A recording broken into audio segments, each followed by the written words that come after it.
Good evening. Welcome to iNicole's April Teacher Talk webinar. My clock says 6 p.m. Eastern Time, so we'll go ahead and get started. Thank you all so much for joining us today. My name is Ashley Jones. I'm the Program Manager here at iNicole, and I'm glad to open today's webinar. Before we turn it over to our presenters, we just have a couple administrative items to go through. If you'll see at the bottom left-hand corner of the screen, there's a chat box, so if you could introduce yourselves, who you are, where you're from, and what you're hoping to learn. And we want to encourage this to be a lively and engaging discussion, so share your own experiences and insights as we go. We will be pausing at the end of the webinar to pose questions to you, so please use the chat box at the bottom there to give those questions, and we will monitor and make sure those are answered for you. Share what you're learning on Twitter using the hashtag Exhibition Night, and be sure to connect with us. This way we can extend the learning beyond this webinar and share our insights with our own networks, peers, and learning communities. Today's webinar will be recorded and archived on iNicole's website. We'll be sure to send you a follow-up email within the next few days with a link where you'll be able to download what you have missed and share with your colleagues and peers if you do choose to. If you have any audio issues, you can let me know through the chat box, and I'm the iNicole administrator. And I can share instructions with you on how to run the audio setup wizard through the toolbox up top. We are so grateful today to have Molly Smith, Erica Darren, Katie Strange, and Ty Barnett, who are all teachers at Simpsonville Elementary School in Kentucky, here with us today to share how they implement student exhibition nights at their school. And with that, I'll go ahead and turn it over now to Molly.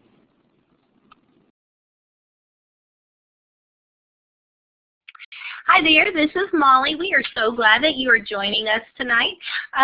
We have some things to share with you.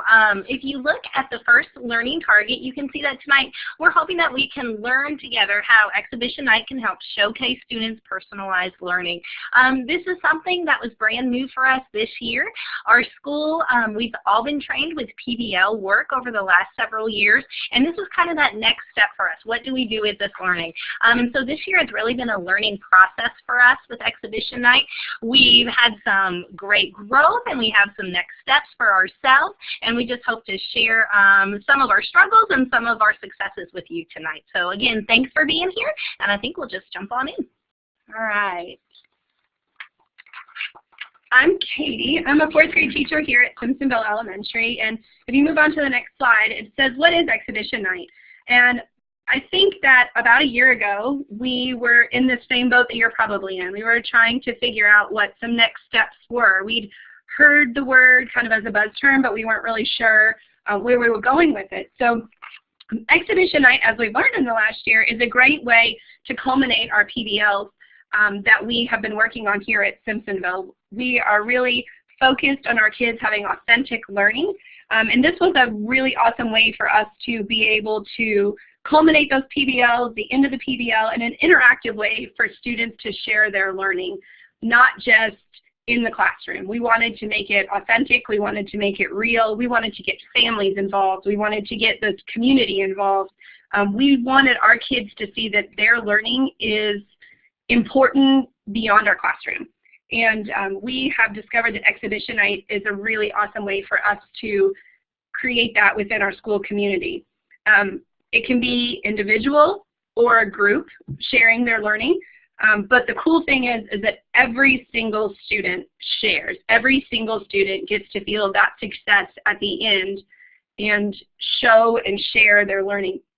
We found that it's a really good way for us not just to hold our kids accountable academically, but also for us to be able to really focus in on those 4 C's, on collaboration, critical thinking, creativity, and communication. We want those 21st century skills to really show through in everything that our kids do.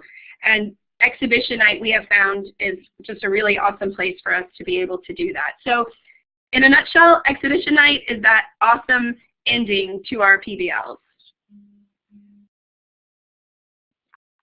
All right, so the big question is, how did we start? It's a little overwhelming at first, but we knew at Simpsonville Elementary we needed another form of authentic assessment. We're moving toward competency-based learning, and we know that it's not just tests and papers and all of that, that kids to really show what they know need more real-world application and real-world ways to do that.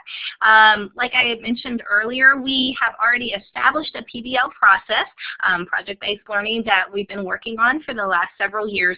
And so, like Katie said a few minutes ago, last spring we got to visit Trigg County, and they're a few steps ahead of us in this process of exhibition night. And so we got to go, and it was an amazing experience. It was a middle school visit, but I think one of our biggest takeaways from that was that, hey, we can do this. They've got some great things going, and it wasn't anything that was so out of reach that we couldn't do it.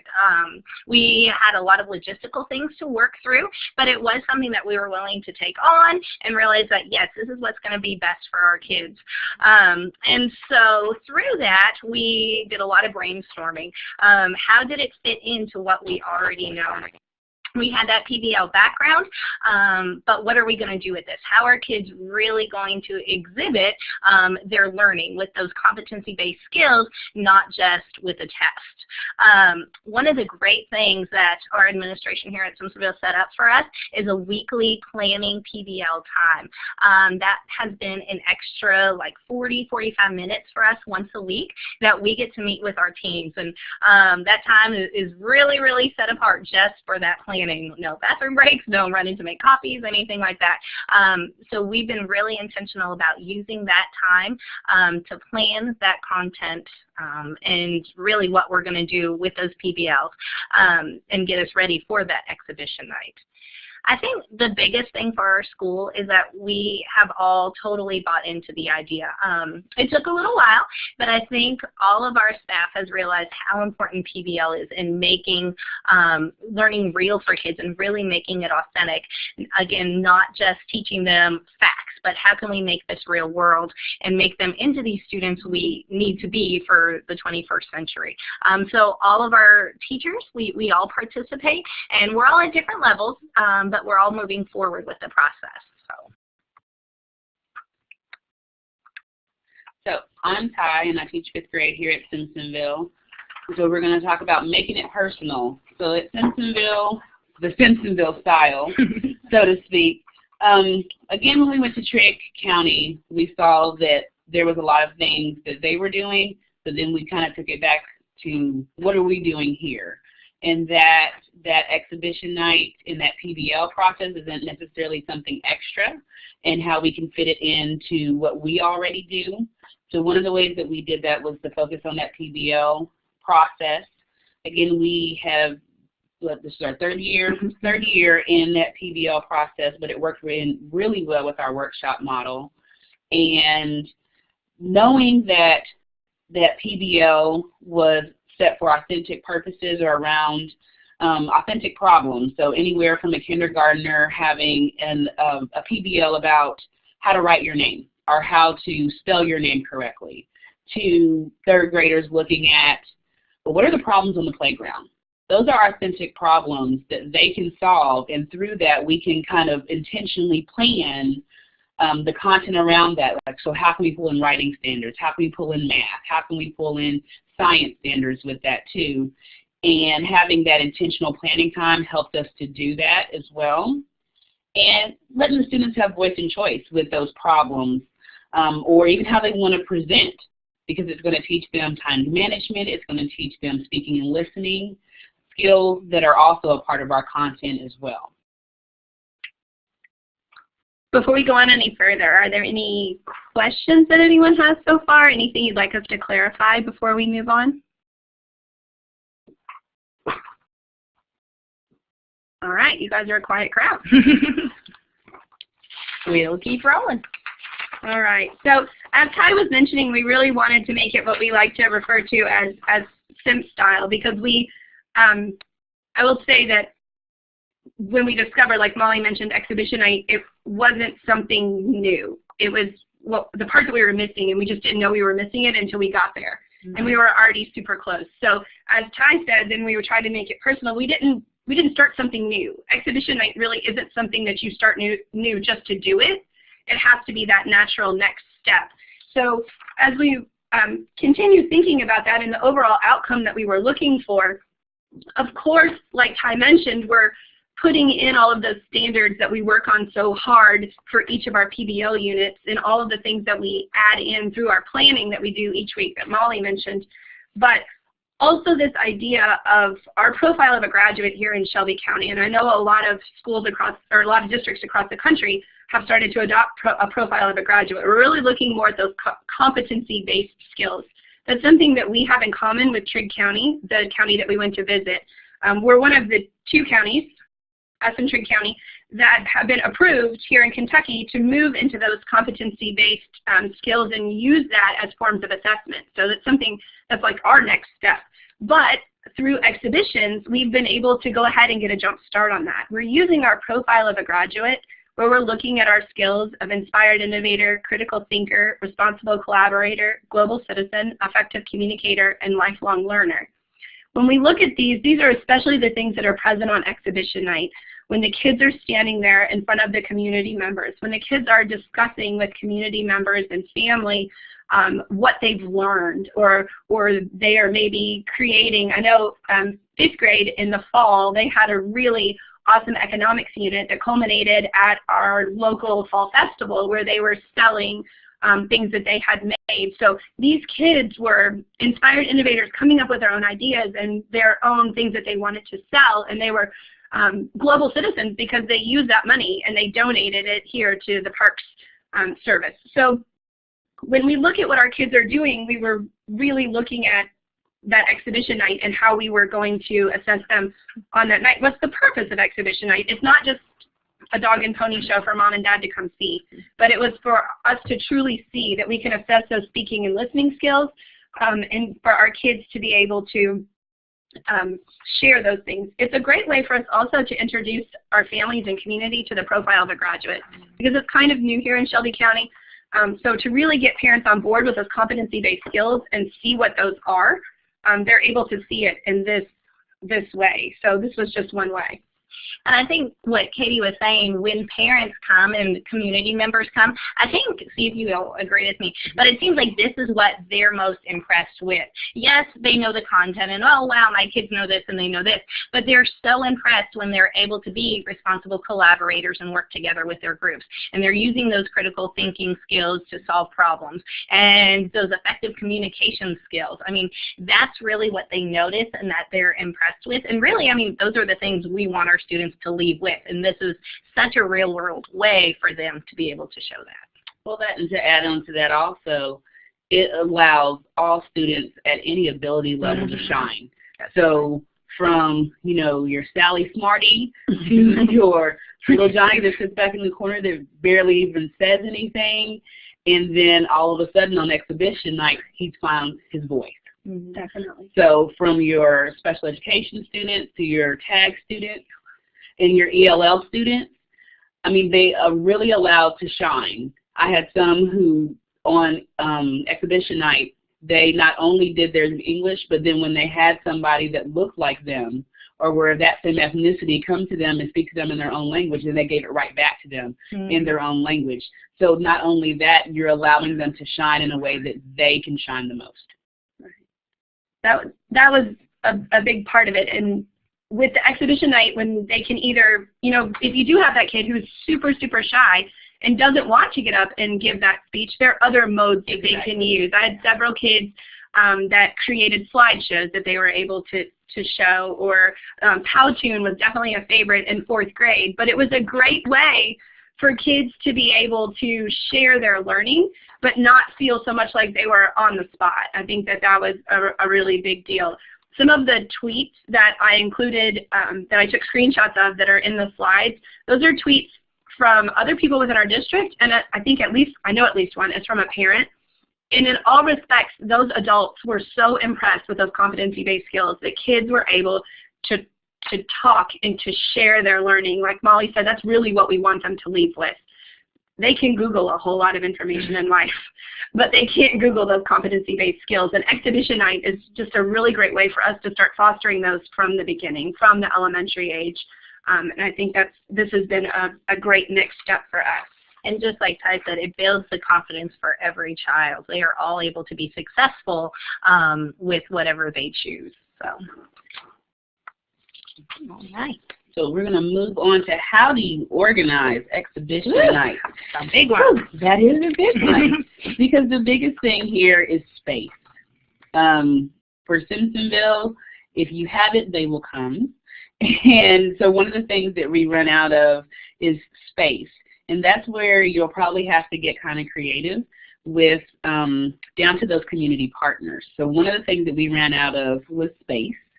And so one of the community partners that we had was our outlet mall that is not even, I think, what, a mile or two, like maybe about a mile down from where our school is. And so we split up our exhibition night, same night, but in two different places. Half the school was predominantly at the school, and then 2 or 3 grade levels were at the outlet mall. They gave us a whole storefront. So reaching out to your community partners for space is a kind of a win-win, because a school needs the support of their community. And the community here at Simpsonville has just been really good about being all in and supporting anything that our students need. And so back to scheduling. So I know I jumped down to community partners real quick, but the scheduling. Normally we have done about an hour and a half for our exhibition nights, and that can 2 hours out, an hour and a half to 2 hours for our exhibition nights. And that tends to work out really well. For some classes, it's different. For our 5th grade class, in both spring and fall, we did kind of students every 20 to 30 minutes. So they would do their same presentations for anybody that would come in for those 20 to 30 increments. So that might be something that you have to look at, is how am I going to, one, have my students presented, and how much time is feasible. So for a kindergartner, 20 minutes might be too long. So you might have to do more of a class presentation versus them coming and going like you can do with older students. One thing to kind of add into there is that with that scheduling piece, we expect for every student to present. We expect for them to present, whether that's inside the school or outside the school. So, you know, with scheduling and families being in as busy as they are in the evenings, every student has an opportunity to present. We do a practice day, and that's where they get a lot of their feedback from within the classroom, maybe from another student or from another teacher. So whether they're there on exhibition night or not, they are still accountable for that presentation. And I think with that, Ty, I'm excited about next year to see how it's going to grow attendance-wise. We had really great attendance this year, but it could always be better. And I feel like once the community and families understand the idea of exhibition nights more, they'll realize the importance of it even more and make sure that their kiddos are here. Like I know with Trigg County, I mean, I don't know, it seemed like they had every single child there. I think the whole county was there. I thought it was crazy. But that's great. That's what you fabulous. And I think for us, the more it builds with the community and they see what exactly it is and how important it is, our attendance will go up as well. And then back to scheduling, there's different ways that you can do that. Another school within our county, they split theirs up on different nights, so they had different grade levels that went different nights. So they had like 3 nights that they were presenting, and it might have had a K2 and then a 2-3 or a 4 and 5 night. So that way you can minimize how much traffic is going in and out of your school. So you kind of just have to look at what do you have available to you, but then also think outside the box of, you know, well, who in the community could help in this? And believe me, your community is wanting to help. I mean, we went from one storefront to, in the fall, to them actually giving us the food court this time, them setting up stage, them donating supplies. They came to us saying, hey, this brought in so much traffic and, you know, people in, we want to do this again. So don't be afraid to reach out to your community partners. The last part of this exhibition tonight about organizing is how do you give feedback and how do you have the kids reflect? So a lot of the students, when we are doing internal exhibitions and the kids practicing for one another, is every student receives feedback within the classroom, whether that's from their peers or teachers. But on that night, how do you get them to have feedback? So the parents and visitors, we want them to give feedback. A lot of the times when they're being get that out. Sometimes when they are getting feedback within the classroom, it's already feedback that they're getting over the standards that we've taught. So when they have to do a public exhibition, the kind of feedback that they're looking for, that we're asking the public to give the kids, is more based on the speaking and listening, which are still standards, but they also go back to that effective communicator piece of our project. Profile of a graduate. So that feedback can look different. We use different types of rubrics, and the kids sometimes even help build those rubrics too for what they feel like a good presenter should be.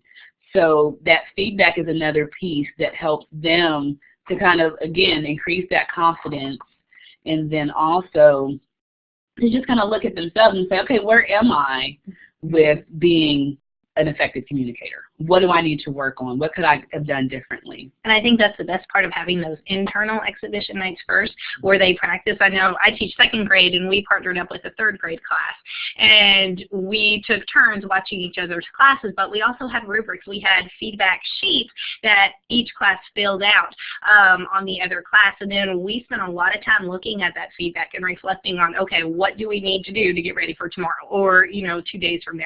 And I think allowing yourself enough time to make those changes and to help them to grow is an important piece to remember, because if we hadn't had that internal practice, it would not have gone as smoothly as possible. So I think that's an important thing to remember. Right, the internal practice. By the time you get to exhibition night, your kid is probably going to have presented several times, and that's the goal, because you want them to have that practice inside the classroom to brush up those academic standards, to make sure that everything that needs to be included is included off of that initial rubric, but then they're also receiving feedback from their classmates on their own speaking and listening. I know in my classroom it was an awesome way for kids to see each other throughout the product creation, because they would get ideas from each other. That internal was really helpful across all of the 4th grade as we were working. That was very helpful. But then also getting feedback from 5th graders that were able to share with us what we needed to do as far as those speaking and listening skills. That was very helpful as well. I know I'll speak for Erica. She wasn't able to make it tonight, but she was a 3rd grade class we visited, and she knew that her kids were not ready, and she actually she let them fail. She thought they were failing. They were okay, but they had a lot of growth to do, and she let that happen. When we first observed them, they weren't quite ready, and our feedback was really eye-opening for them, but she allowed time for them to take that feedback, to grow, to make changes. And actually we visited a few hours before the real exhibition night, and my students as 2nd graders were able to encourage them and to say, wow, we've seen this growth. This is how you've grown. You're ready for tonight. And so that was a great teaching tool too. If you have any other questions or any obstacles that you are worried about, we would love to hear about those. Or if you have any big takeaways or any ahas that you are now like, oh, well, this isn't as big as I thought it was going to be. Because that's definitely the feeling that we had when we went to go on these different visits, and walking into, in Trent County when we went, it was a middle school. And so to go in there and see the type of projects that the kids were presenting on, and the format and the presentation modes that we were using when we came back to our school, we were like, wait a minute, our 3rd graders are already using PowerPoint. They're already using Prezis. They're already using things like Powtoons and different things. So we're not that far off. And if anything, we're help improving their skills for when they do hit middle and when they do hit high school.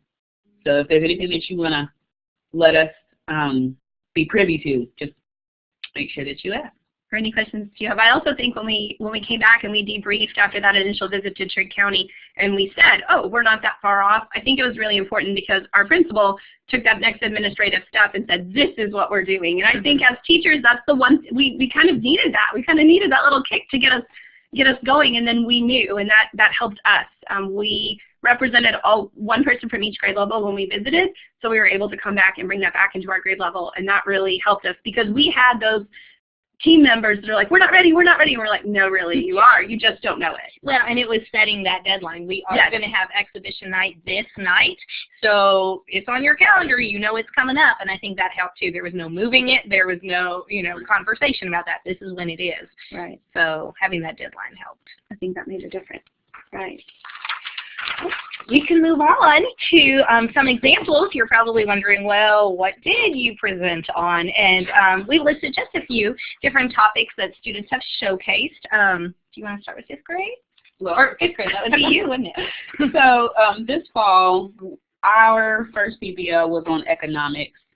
We do a big field trip to Biztown, and so to prepare the kids for that, we wanted to give them kind of a real-life scenario that they would need when they are being a part of a business.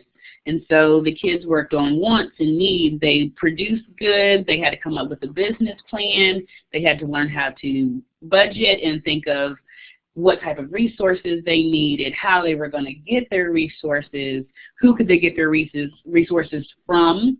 They had to write donation letters and give those out to people in the community, or even just to the mom and dad who they thought might have the chairs that they needed, or the pop-up tents, or coolers to keep something cold in. So that money that we sold those at the fall festival at Simpsonville, and then that money they turned around and learned about philanthropy, about giving back. And so that was very powerful because we were able to donate at least $1,100 back to Parks and Recs. And a lot of those kids use those programs, and then that's what they in turn use to buy new equipment or to provide scholarships for those students who couldn't pay to be a part of those sports. So that was just one authentic way to give back. Like, this is a problem, like the Parks and Recs. And we involve the community with that by going over to Parks and Recs and asking them, well, what do you guys need? There's plenty of problems out there to be solved in the community. And so any way that you can help and have the community members be a part of that, that's a great thing. We have tons of guest speakers come in. It's all about that brainstorming, planning time. It is.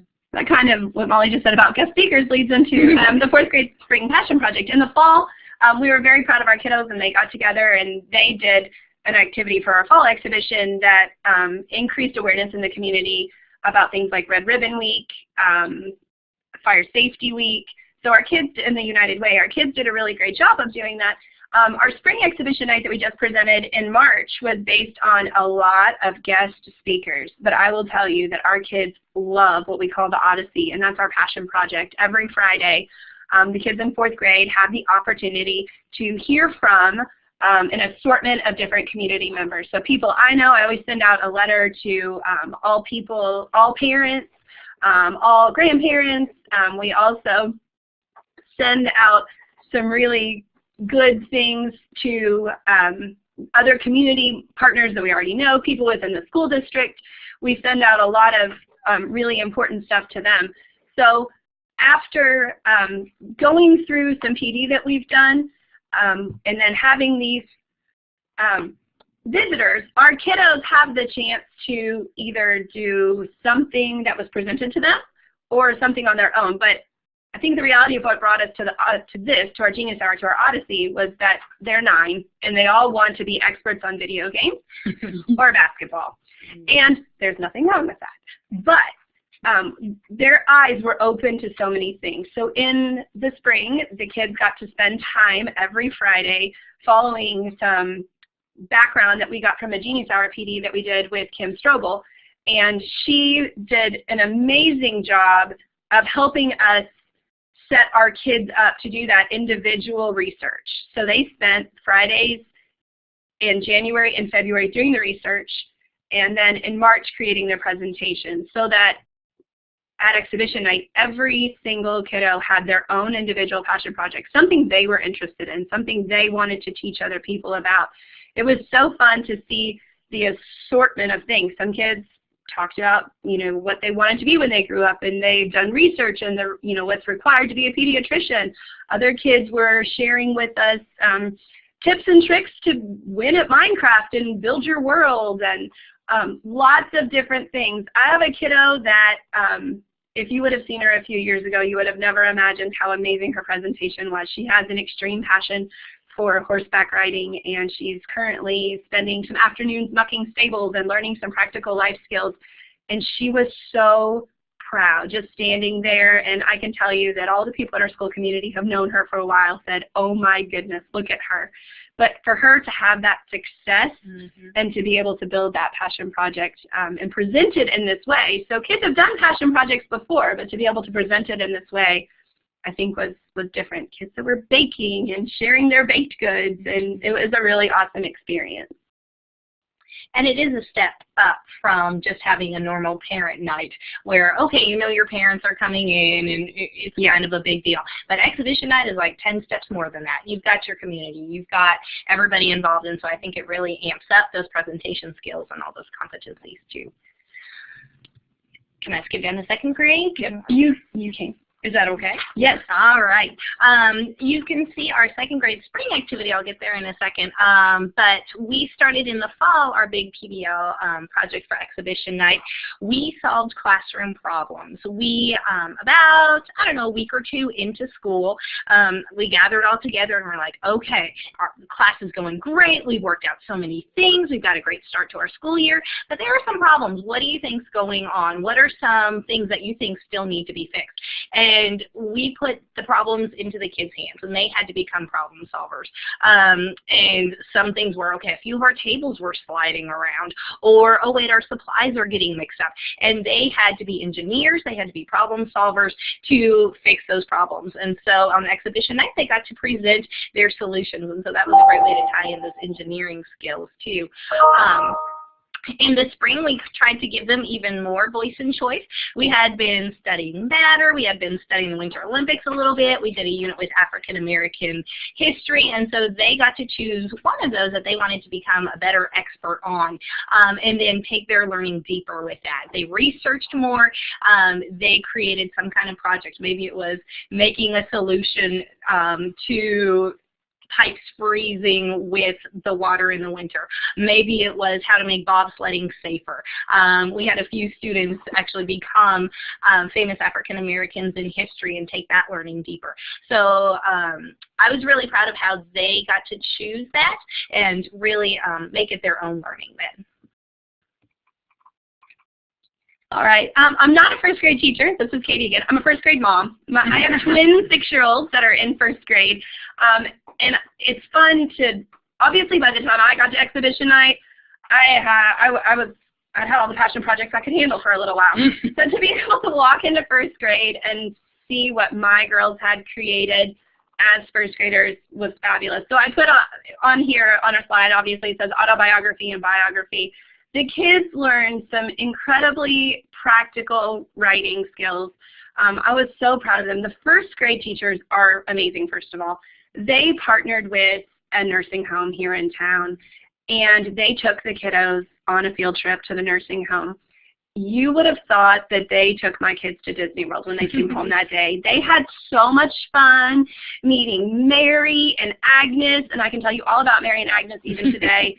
It made my girls so happy, and it was very appropriate because when I heard kind of what they were going to do, I was like, you're going to take 6-year-olds to a nursing home, they're going to interview somebody. They got in groups, and in the groups, the kids came up with their questions that they felt were really important. After they had learned about the parts of biographical writing, they came up with their questions that they were going to ask the people that they met at the nursing home, and they got to take pictures with them, and they got to come back and they learned proper sentence structure. They learned how to write a focused paragraph where they wrote about where their resident was from and the job that they did. And just the information that they learned, but the pride that the kids had in doing what they did. Unfortunately, on exhibition night, it snowed in Kentucky.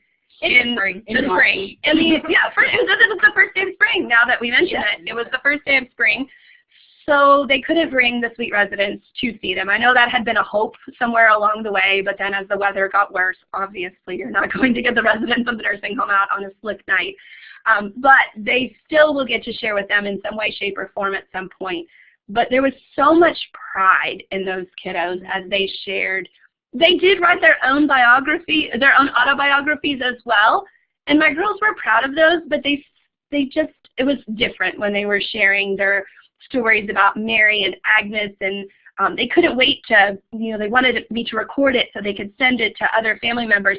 And they didn't want to read their autobiography. They wanted to read their biography. So kind of as we've mentioned many times throughout here, finding those community partners. There are plenty of nursing homes and suite residents that would love to meet our kids and have our kids do things for them. And it just brought them so much joy. I know Miss Agnes told them that just made her day. And just to hear them still talk about that today is really, it's fabulous. It made an impression on them forever. And something second grade has even thought about is continuing those relationships next year when those first graders come to second grade. Maybe to be able to continue that community connection would be very cool. We haven't worked that out yet. We will.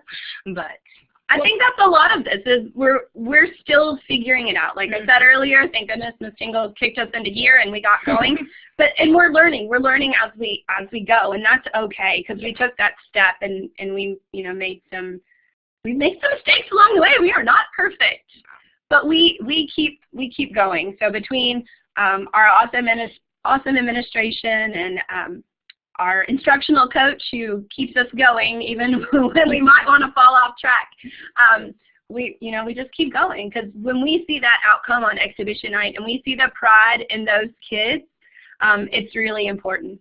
Well, and thinking about the community support, also looking within your own district, and our district supported us heavily within this, and just even within your own building. So we didn't leave out those essential arts teachers. No, definitely not. So also at exhibition night, they had other exhibitions, not just for what their own classroom is, but we didn't leave those essential arts like lab and technology. They were heavy players in the kids with their presentation modes, but then we had students that really shined with recorder. So they had a recorder performance, or kids that had been in band and an orchestra. They got to play. They also did Virginia Reel, so some square dancing too. So we were able to bring in not just classroom teachers, but every teacher within the building had some part in. So when we say we are all in, you kind of do have to be all in. So our district was all in. And there were so many district representatives there that we had our superintendents, assistant everyone. And it was just great to see that they were there to support us, but also they were learners too. We're all, like Katie said, we're all learning this together. The kids really, for them to present for their teacher is one thing. For them to present for an administrator is one thing. But when the district superintendent walks over and starts asking them questions about their passion, they immediately, that's that pride piece. They're so proud of themselves, and we're in a district that really supports that. We kind of made that our thing here at Simpsonville, and we really took the lead with PBL and now exhibition night. But I think that the rest of the district has seen very quickly the payoff we're getting, because I actually just noticed on Twitter that another school is having K1 exhibition night tonight. It looks really awesome. It's a Critics' Choice, and they have some book awards that they have going on, and just to see that spreading throughout our district is really awesome. And there's a neighboring district that's a huge district, and I saw last night where they're also working on deeper learning and exhibition night. So this is definitely something that, though I think we're a smidge ahead, other people are really catching on. It's the biggest bang for your buck you can get, just for kids to really have that buy-in and the community to support them in it. And the great thing about continuing exhibition nights is I think now that our students know what it is. Not only are we motivated to continue it, but they are too. We've already talked, are we going to have another exhibition night this year? Well, no, but you will next year. And so, that's great. And next year's going to be bigger and better. And we're all in it together. So. Well, as you can see on this next slide that we have is just some other things that were tweeted out.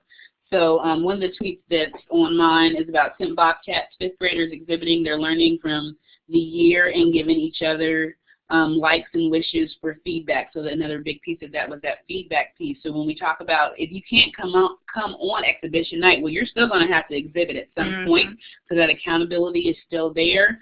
So our spring exhibition, we really wanted to give the students voice and choice. And so they chose their presentation mode. It just had to be linked to something that we had learned throughout the year. So the top picture that you see there is one of my students who had been really struggling with her multiplication facts. And we were able to take her multiplication facts that she had been improving on, and she was able to use them with volume. And so she took her volume and she built a volume sculpture. And it is literally like 5 of those plastic shoe boxes. And she talked about how she had to find the volume of the base layer, and then she had to add each layer's volume on top. And that was something that she was really proud of, because when she started 5th grade, she was not very fluent with her math facts at all. And so through constant practice and being able to kind of use this in more of a hands-on way, not only does she have her volume sculpture, but then on the bottom where she's on the floor, she had it laid out how she built it layer by layer. And this is how I found the volume of the first layer. So then I added that to the next layer. And so she's actually got it down in steps. So they did monologues. They did monologues of famous people. They also took something that was really big, was Native American, was a big chunk of our study. And so they did dioramas, and I'm not talking about your small shoebox dioramas. I'm talking about half a table, 2 desks put together dioramas of Native American, or when we learned about Jamestown and we were learning about just settlements. They really took to that. I had a student that did a whole, like a full table-length Jamestown fort, and it had individual houses, it had the barricades and everything in it. And so it allowed them to take something that they were really passionate about learning, but then use all of those skills to put together to put it into one cohesive presentation. We did something similar in 4th grade. I know on the other slide it said passion projects, but we had also completed a science unit that had to do with creating circuits, and the kids had to solve problems with circuits. And I had a few kiddos that, as they worked through both projects kind of simultaneously in different areas, preferred that project, so they turned that into their passion. So just like Ty said, we tried to, as we're growing, we're trying to open it up more to our kiddos so that it can be authentic. Even though we have these great learning experiences and they're choosing their mode and guiding the research, letting them pick and knowing now, like in September, I probably only had one really awesome finished thing that they're ready to share. But by March, there were several things, like Ty mentioned, that the kids were ready to share. So letting them have that pride piece and choosing the learning that they share is really important. And I think we skipped over what kindergarten worked on, but in the fall, you know, you've got these brand new kiddos who are just new to school, and what in the world can they exhibit? Well, it was so cool. They got to exhibit their names in so many different ways, and that was just right what they needed. It was right at their level. It was right where they were at that time, and so I wish you could have seen it. It was very cool how they did that. So it doesn't have to be so big and so grand that it's overwhelming. You just have to meet the kids where they are, think about those standards, and how you can tie in the competencies with it.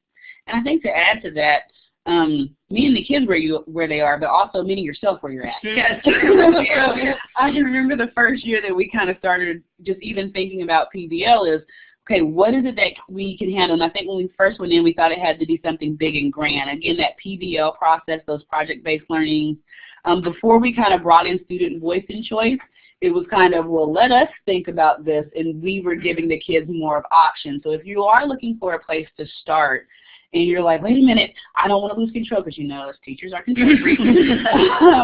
You can also think about, okay, well, let's start that brainstorming. What are some authentic problems that we see in our school, that we see in our communities? The very first year, I think I even did anything that was PBL-ish was my third grade classroom. I had a heavy ELL population, and we were having a Spanish lesson, and the Spanish teacher said, "How many of you are from Mexico?" And only one kid raised their hand, and so my other non-Hispanic kids looked around and said, "But you are," to some of my Hispanic kids, and they said, "No, I'm not. I'm from Honduras. I'm from another place." Yeah. Right, and so we saw that, we took that as a teachable moment. So something that was kind of, I mean, and it was a little bit controversial to talk about, but not all ELL students come from Mexico. And that's important for our other students to understand. So when we think about that profile, I said it right this time, of a graduate, thinking about a global learner, it's not just your county. You have to think outside the box. And so one thing that we were able to do was to kind of research Hispanic Heritage Month and celebrate Hispanic people. That turned into research. That also turned into them creating surveys. They shared those surveys at our Latino night. And from those surveys, we were able to see, kind of get an idea of what kind of population from people from other Hispanic-speaking countries do we have actually in our schools. So those were things that opened up the kids, and we just did a classroom presentation.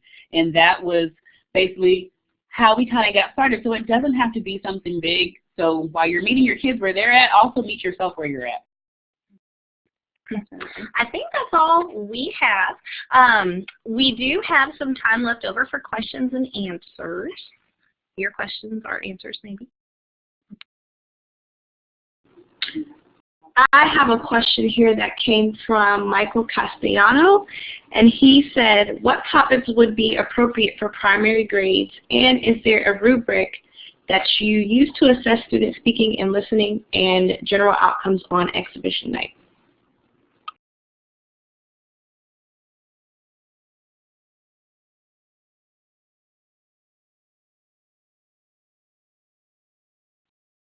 I just realized I never pushed the talk button. That didn't work out very well. Oops.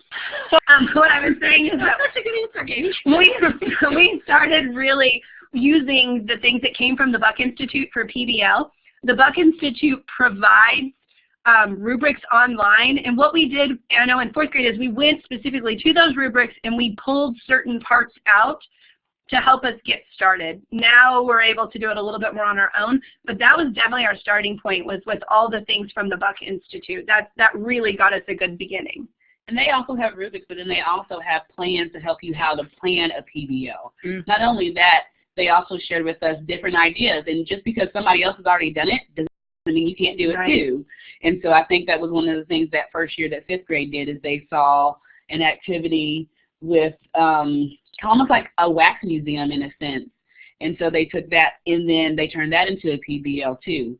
So, I mean, even if you type in project-based learning projects for primary, you're going to get tons of things because it is an idea that's spreading.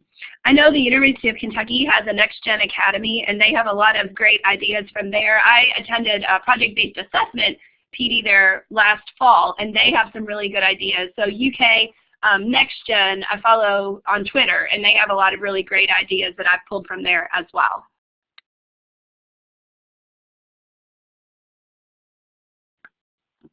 Are there any other questions?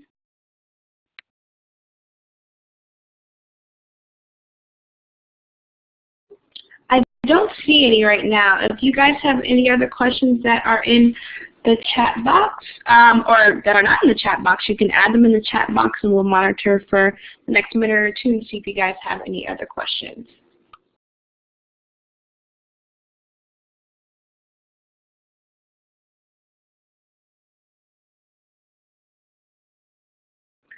I'll go ahead and ask a question. For your next exhibition night, are there anything that you may consider changing, or things that you may think you would like to improve in the next time?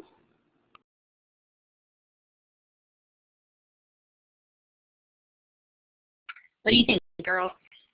Well, I know we've had some conversation among us recently as we've been working on this, that we really want to make sure that parents are helping us out and other community partners seeing more than just their kiddo. It's really awesome when everyone shows up from the family, and that's wonderful because it does build that pride in our kids, but we really think that our kids would benefit a lot from other people. So we've talked about front-loading families with the expectations of seeing more than one kid. We've talked about front-loading families with that idea of looking for those particular competencies when they come in, giving them a rubric. Fourth grade did that at our spring PBL, and we thought we had it all planned out and it was all going to be great. And we left them in front of each kid, but the parents didn't know what to do.